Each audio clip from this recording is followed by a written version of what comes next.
은혜로우신 하나님, 하루의 첫 시간을 주님께 올려드립니다. 먼저 이 시간 어제의 날을 자복하며 회개의 기도를 드립니다. 저희들의 마음을 돌아봅니다. 저의 마음은 선한 것이 없음을 고백합니다. 저희 안에 좌정하여 주시옵소서. 저의 마음을 정결하게 하사 깨끗하게 비워주시고 오직 예수 그리스도의 은혜로 가득 채워 주시옵소서. 오늘 말씀을 듣고 전할 때 성령 하나님의 인도하심을 간절히 구합니다. 모든 말씀이 성령 하나님이 주신 말씀만 할 수 있도록 인도하여 주시옵소서. 예수 그리스도의 이름으로 기도하오며 하늘에 계신 아버지, 오늘 제가 주님의 임재 안에서 살고 주님을 더욱더 기쁘시게 하기를 기도합니다.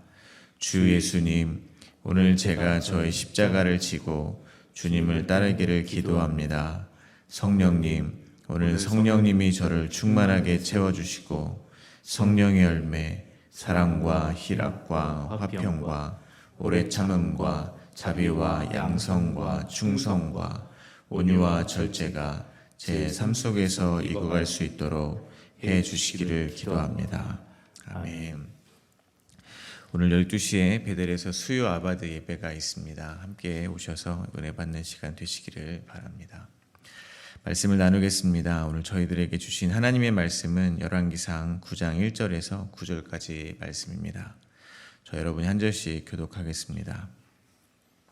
솔로몬이 여호와의 성전과 왕궁 건축하기를 마치며 자기가 이루기를 원하던 모든 것을 마친 때에 여호와께서 전에 기브온에서 나타나심 같이 다시 솔로몬에게 나타나사 여호와께서 그에게 이르시되 내 기도와 내가 내 앞에서 간구한 바를 내가 들었은즉 나는 내가 건축한 이 성전을 거룩하게 구별하여 내 이름을 영원히 그곳에 두며 내 눈길과 내 마음이 항상 거기에 있으리니 내가 만일 내 아버지 다윗이 행함같이 마음을 온전히 하고 바르게 하여 내 앞에서 행하며 내가 내게 명령한 대로 온갖 일에 순종하여 내 법도와 율례를 지키면 내가 내 아버지 다윗에게 말하기를 이스라엘의 왕위에 오를 사람이 내게서 끊어지지 아니하리라 한 대로 내 이스라엘의 왕위를 영원히 경고하게 하려니와 만일 너희나 너희의 자손이 아주 돌아서서 나를 따르지 아니하며 내가 너희 앞에 둔 나의 계명과 법들을 지키지 아니하고 가서 다른 신을 섬겨 그것을 경배하면 내가 이스라엘을 내가 그들에게 준 땅에서 끊어버릴 것이요 내 이름을 위하여 내가 거룩하게 구별한 이 성전이라도 내 앞에서 던져버리리니 이스라엘은 모든 민족 가운데에서 속담거리와 이야기거리가 될 것이며 이 성전이 높을지라도 지나가는 자마다 놀라며 비웃어 이르되 여호와께서 무슨 까닭으로 이 땅과 이 성전에 이같이 행하셨는고 하면 함께 읽겠습니다. 대답하기를 그들이 그들의 조상들을 애굽 땅에서 인도하여 내신 그들의 하나님 여호와를 버리고 다른 신을 따라가서 그를 경배하며 섬김으로 여호와께서 이 모든 재앙을 그들에게 내리심이라 하리라 하셨더라. 아멘. 솔로몬은 큰 소리로 이스라엘 온 회중을 위하여 축복했었습니다. 조상들과 함께 계셨던 것 같이 우리와 함께 하시기를 빌었습니다. 그리고 이스라엘 백성들이 온 마음을 다하여 주님의 모든 길로 행하고 조상들에게 명령하신 계명과 법도와 율례를 지키게 해달라고 빌었습니다. 그리고 주의 종의 일과 주의 백성 이스라엘의 일을 날마다 필요한 대로 돌아보사 세상 만민에게 여호와께서만 하나님이심을 알게 해달라고 빌었습니다. 그리고 왕과 이스라엘은 다 여호와 앞에 희생 제물을 드렸습니다. 오늘 본문은 솔로몬에게 임재하신 하나님의 말씀입니다. 오늘 본문은 크게 두 문맥으로 나누어서 묵상하도록 하겠습니다. 첫 번째 문맥입니다. 첫 번째 문맥은 1절부터 3절입니다. 솔로몬에게 현현하신 하나님께서 솔로몬의 기도를 들으셨음과 앞으로 성전을 거룩하게 구별하고 하나님의 이름을 영원히 두며 돌보실 것이라고 말씀하셨습니다. 두 번째 문맥입니다. 두 번째 문맥은 4절부터 9절입니다. 솔로몬에게 현현하신 하나님께서 솔로몬에게 만일 다윗과 같이 순종하고 법도와 율례를 지키면 다윗에게 약속한 대로 이스라엘의 왕위를 경고하게 하겠지만 그렇지 않으면 땅에서 끊어지며 성전은 웃음거리가 될 것이라고 경고하셨습니다. 먼저 1절입니다. 솔로몬이 여호와의 성전과 왕궁 건축하기를 마치며 자기가 이루기를 원하던 모든 것을 마친 때에 솔로몬은 성전과 왕궁을 20여 년에 걸쳐 완성했습니다. 그리고 고백하기를 자기가 이루기를 원하던 모든 것을 마친 때라고 고백합니다. 하나님이 이루기를 원하던 것을 마친 때가 아니라 솔로몬 자기 자신이 이루기를 원했던 것을 모두 마친 때라고 고백한다는 것입니다. 이를 통해서 저희는 깨닫게 됩니다. 하나님께서 사람의 마음에 소원을 두고 행하신다는 것입니다. 빌립보서 2장 13절입니다. 너희 안에서 행하시는 이는 하나님이시니 자기의 기쁘신 뜻을 위하여 너희에게 소원을 두고 행하게 하시나니. 하나님께서 솔로몬의 마음에 하나님의 기쁘신 뜻을 위하여 소원을 두고 행하시는 것입니다. 그래서 시작된 것이 성전 건축일 것입니다. 성전은 하나님과 인간을 연결해 주는 역할을 합니다. 성전에 가서 혹은 성전을 향하여 하나님께 간구를 해야 한다는 것입니다. 그러므로 저희는 성전을 통해서 하나님과 죄인인 저희를 화해시켜 주신 예수 그리스도를 바라볼 수 있다는 것입니다. 따라서 하나님께서 저희에게 소원을 두고 행하시는 기쁘신 뜻인 모든 입으로 예수 그리스도를 주라 시인하여 하나님 아버지께 영광을 돌리는 것과 하나님께서 솔로몬에게 자기의 기쁘신 뜻을 주어 성전을 짓게 하신 것은 그 맥이 통할 것입니다. 그러나 솔로몬 왕궁은 어떻습니까? 솔로몬은 성전을 짓는 데 7년이 걸렸지만 자기의 왕궁을 짓는 데는 13년이 걸렸습니다. 거의 2배의 시간이 들어간 것입니다. 성전이 길이 60규빗, 너비 20규빗, 높이 30규빗인 반면에 왕궁의 길이는 100규빗, 너비는 50규빗, 높이는 30규빗입니다. 그 부피가 대략 4배 정도의 크기가 됩니다. 그리고 그 건축 재료는 모두 쉽게 구할 수 없는 존귀한 것들로, 진귀한 것들로 공수해 왔습니다. 언뜻 보기에도 솔로몬은 성전보다도 자기 왕궁에 마음을 더 쓰고 있는 것 같이 보인다는 것입니다.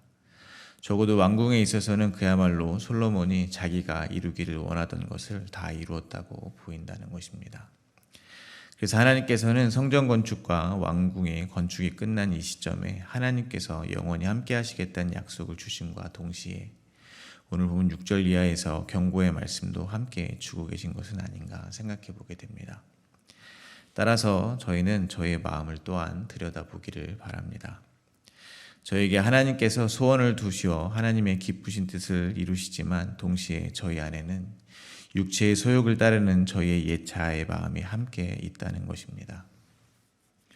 그러므로 저희 스스로 하나님이 기뻐하실 것이라고 확신하며 무언가 행할 때 그조차도 이것이 혹시 내가 원하는 것을 그저 하나님을 위한 일이라 포장하고 있는 것은 아닌지 돌아보아야 된다는 것입니다. 저는 개인적으로 그 기준을 이렇게 적용하고 있습니다. 저의 마음의 확신으로 정하지 않고 나와 함께하는 이들이 나로 인해서 나의 또 비전으로 인해서 실족하는가 아닌가로 결정합니다. 만약 제가 생각할 때 하나님께서 기뻐하시는 일이라고 확신을 했지만 그 일로 인해서 이웃이 낙심한다면 저는 기꺼이 멈추어야 된다고 생각합니다. 왜냐하면 제가 원하는 것을 위해서 낙심하게 한 그 이웃은 바로 하나님께서 독생자 예수 그리스도를 십자가에서 죽이실 만큼 사랑하는 분이기 때문에 그렇습니다. 그러므로 저희는 늘 겸손하게 자기의 마음을 돌아봐야 될 것입니다. 2절과 3절입니다. 여호와께서 전에 기브온에서 나타나신 것 같이 다시 솔로몬에게 나타나사 여호와께서 그에게 이르시되 내 기도와 내가 내 앞에서 간구한 바를 내가 들었은즉 나는 내가 건축한 이 성전을 거룩하게 구별하여 내 이름을 영원히 그곳에 두며 내 눈길과 내 마음이 항상 거기에 있으리니. 솔로몬이 기브온 산당에서 1,000번제를 드렸습니다. 그때 주님께서 솔로몬에게 나타나셨습니다. 그와 같이 다시 성전에서 희생제사를 드리기를 마치니 하나님께서 현현하신 것입니다. 이를 통해서 예배에 대해서 다시 한번 생각해 보게 됩니다. 지금은 예수 그리스도의 십자가의 공로에 의해서 저희 각 사람이 성전이 되었습니다. 그리고 저희는 언제 어디서나 신령과 진정으로 예배를 드릴 수 있게 되었습니다. 그러나 여전히 성도가 함께 모여 예배하는 이 예배를 통해서 저희는 하나님의 임재를 경험한다는 것은 부정할 수가 없습니다. 코로나 팬데믹 이후로 온라인 예배가 필수인 시대가 되었습니다. 하나님은 충분히 홀로 예배드린 예배자들에게 충만하게 임하실 수 있습니다. 그러나 저희는 혼자 예배를 드리면 온전한 마음을 드리기가 어렵다는 것을 이미 경험했습니다. 예배를 빼먹기도 쉽습니다. 예배는 하나의 콘텐츠가 되어버리고 성도는 시청자로 전락합니다. 설교는 하나님의 말씀이 선포되는 것이 아니라 자기의 기호요 성향에 부합되는 그러한 것으로 전락했습니다. 그러나 저희는 주일에 정해진 예배를 참석할 때 단지 그 시간에만 예배를 드리는 것이 아님을 깨닫습니다. 예배 시간에 자기의 일상을 조절하면서 저희는 삶의 우선순위를 배웁니다. 자기의 절제를 배웁니다. 하나님 나라의 통치 아래 순종하는 것을 배웁니다. 또한 함께 모이는 성도들과의 교제를 통해서 하나님의 형상으로 지음받았음을 경험합니다. 성도 간에 서로 사랑하라 하신 법도와 율례를 지키며 하나님 나라를 경험한다는 것입니다. 무엇보다 성도 가운데 가득한 하나님의 임재를 경험할 수 있다는 것입니다. 그러므로 저희는 모이기를 힘써야 될 것입니다. 성도가 함께 모여 예배하는 그 시간을 더욱 사모하게 되시기를 간절히 바랍니다. 또한 오늘 본문 3절에서 하나님께서는 솔로몬이 건축한 성전을 거룩하게 구별하신다고 말씀하십니다. 그리고 하나님의 이름이 영원히 그곳에 두며 하나님의 눈길과 마음이 항상 성전에 있을 것이라고 하십니다. 즉 영원히 함께하며 돌보아 주신다는 것입니다. 이를 통해 먼저 거룩에 대해서 생각합니다. 거룩은 구별됨이라고 저희는 잘 알고 있습니다. 그러나 그 구별의 주체는 저희 자신이 아니라는 것입니다. 하나님께서 구별하신 것이 거룩하다는 것입니다. 그리고 본질상 죄인인 저희를 하나님은 하나님의 거룩한 성전으로 구별하여 주셨습니다. 그리고 영원히 저희와 함께 하시겠다고 약속하여 주신 것입니다. 반대로 말하면 하나님께서 저희 안에 거하시기 위해서는 저희를 먼저 거룩하게 하셔야 한다는 말이 될 것입니다. 마태복음 28장 19절입니다. 내가 너희에게 분부한 모든 것을 가르쳐 지키게 하라. 볼지어다 내가 세상 끝날까지 너희와 항상 함께 있으리라 하시니라. 그리고 고린도전서 3장 16절과 17절입니다. 너희는 너희가 하나님의 성전인 것과 하나님의 성령이 너희 안에 계시는 것을 알지 못하느냐. 누구든지 하나님의 성전을 더럽히면 하나님이 그 사람을 멸하시리라. 하나님의 성전은 거룩하니 너희도 그러하니라. 그러므로 저희는 저희의 행위로 거룩하여지는 것이 아님을 잊지 말아야 합니다. 저희가 저희 행동을 구별해서 거룩해졌기 때문에 하나님께서 저희 안에 거하시며 저희의 기도와 간구를 들으시는 것이 아님을 깨달으시기 바랍니다. 저희가 거룩한 것은 저희 안에 성령이 계시기에 거룩한 것임을 잊지 마시기 바랍니다. 하나님께서 저희의 기도와 간구를 들어주시는 것은 모두 우리 주 예수 그리스도의 전적인 공로임을 잊지 말기를 바랍니다. 그리고 늘 감사하시기를 바랍니다. 4절과 5절입니다. 내가 만일 내 아버지 다윗의 행함같이 마음을 온전히 하고 바르게 하여 내 앞에서 행하며 내가 내게 명령한 대로 온갖 일에 순종하여 내 법도와 율례를 지키면 내가 내 아버지 다윗에게 말하기를 이스라엘의 왕위에 오를 사람이 내게서 끊어지지 아니하리라 한 대로 이스라엘의 왕위를 영원히 견고하게 하려니와. 다윗 언약이 솔로몬에게 임하는 하나님의 언약과 다른 점은 사무엘하 7장에서 다윗에게 임한 하나님의 언약은 미래에 이루어질 메시아 통치를 약속하는 언약으로 무조건적인 성격이 있습니다. 그러나 오늘 본문에 솔로몬에게 부어지는 하나님의 언약은 신명기 28장에 신명기 언약의 성격이 있습니다. 즉 하나님과 하나님 백성 사이의 순종과 불순종에 따른 축복과 저주를 포함하고 있다는 것입니다. 그러한 차원에서 하나님께서는 솔로몬에게 말씀하십니다. 솔로몬도 아버지 다윗처럼 마음을 온전히 하고 바르게 하여 모든 것을 실천하고 규례와 법도를 지키라는 것입니다. 성경이 말하는 율법의 역할은 죄를 드러내는 것입니다.